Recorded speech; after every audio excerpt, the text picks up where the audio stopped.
voy a comer, comeré, habré comido. All three talk about the future, so why does Spanish need three different forms? Amigas y amigos, welcome back. This is Profe Juan, and by the end of this video, you'll understand the three main ways Spanish talks about the future, when natives use each one, and why they are not interchangeable. And as I always tell you, not complicated grammar, just exactly how Spanish actually works. And of course, most learners discover the phrase voy a estudiar and think, hey, I know the future now. Then they hear estudiaré, and later habré estudiado, and suddenly the future doesn't seem so simple, right? The good news, all three forms have different jobs. Are they really good news? Hey, we'll talk about that in a second. Let me remind you first, today we're talking about future expressions and not every structure that can refer to the future. Just the three most important ways you'll hear native speakers talk about future events. Here's the big idea. Spanish has three future forms because it answers three different questions. What's about to happen, what will already be finished by a future moment. That's the system. Let's zoom in, okay? Let's describe one by one. Let's start with the near future and look at this. Voy a comer, I'm going to eat. This is called the near future. And technically, it's not a future tense. If you see it with detail, it's a simple present tense. It's a structure ir, the verb ir conjugated in the present, yo voy, then we have the preposition a, voy a, and a verb in infinitive. Voy a comer, voy a viajar, voy a whatever, right? And that's very interesting. But native speakers use it constantly for the future. Of course, you know the classic example, voy a estudiar, vamos a salir, va a llover. So again, the verb ir, to go, conjugated in the present, the preposition a, and a verb in infinitive form. Fun fact, in a simple phrase, in this phrase, they can be two verbs with the same form. That's why we have one conjugated in the simple present and one, of course, in an infinitive form. Fantastic, right? And this usually feels planned, expected, or close. It's often the first future learners master, you know? Why? Because it's very similar to English, right? You always say, I am going to. It's the same logic. I am going to travel soon. I am going to eat pizza with my friends tonight. But Spanish also has a real future tense. And yeah, I meant real. And it's much easier than people think. That's the pretty interesting part. The simple future. Look at this. Comeré. I will eat. Unlike voy a comer, this is an actual verb tense. Let me give you more examples. Hablaré contigo mañana. Notice the stress at the end of the syllable. Hablaré contigo mañana. Llegaremos a las 8. We will arrive at 8. Vivirán en España. They will live in Spain. Many learners expect natives to use this constantly.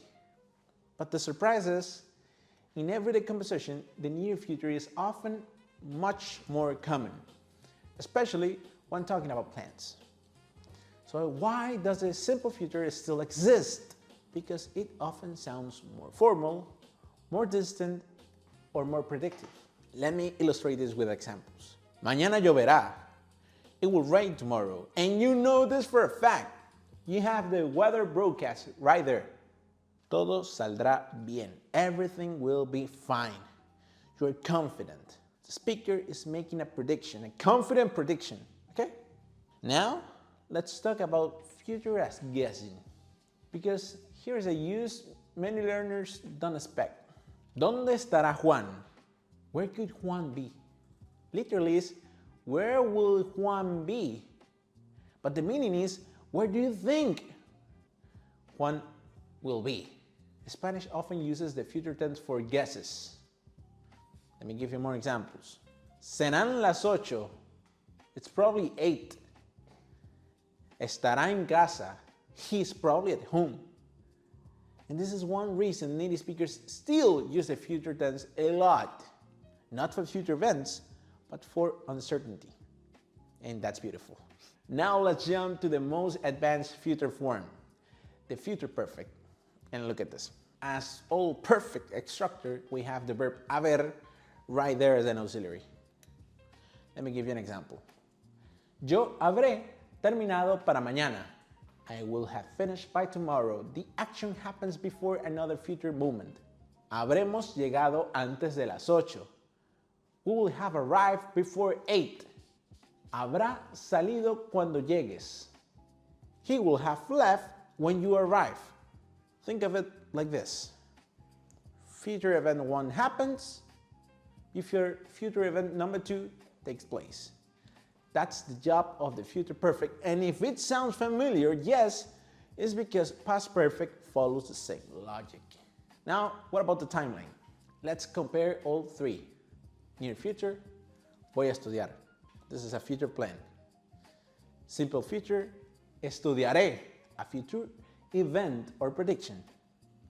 Future perfect, habré estudiado. The action will already be completed before another future moment. 3 forms, 3 jobs. Identify the pattern. Ask yourself, is it a plan? Then I'm going to use voy a. Is this a future event or maybe a prediction? Comeré, with the stress in the last syllable. Completed before another future moment? Habré comido. You know, and this is more like when you're writing, when you're more like intellectual. But that's pretty much the system. And this is why Spanish has 3 ways to talk about the future, because they are not competing, they're solving different problems. The key isn't memorizing forms. The key is understanding what question each one answers, right? And that's fantastic. But now it's your turn. Write 1 sentence about the future in the comments, and of course I'm gonna be checking them all out, you know?